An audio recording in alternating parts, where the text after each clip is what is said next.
Ayan guys, ang aking ulam. Dinengdeng.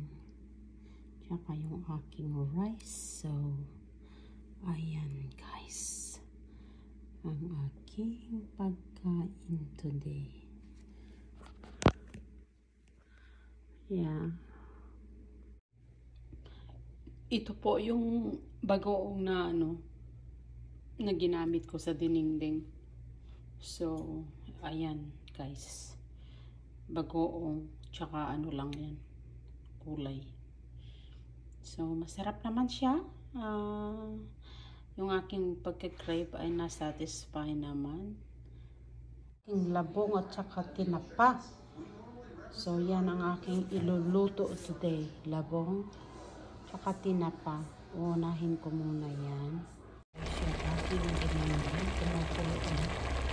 Yung tinapa tsaka yung labong.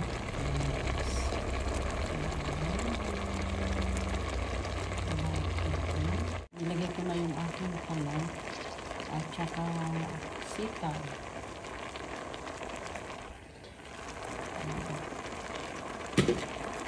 Guys, yung aking saluyot, nailagay ko na siya guys. Tawag sa amin yan ay dinengdeng. So, hindi ko alam kung alam niyo yung luto na yan. Guys, luto na yung aking dinengdeng. Ayan po, pagkain Ilocano. Yan po ay may tinapa.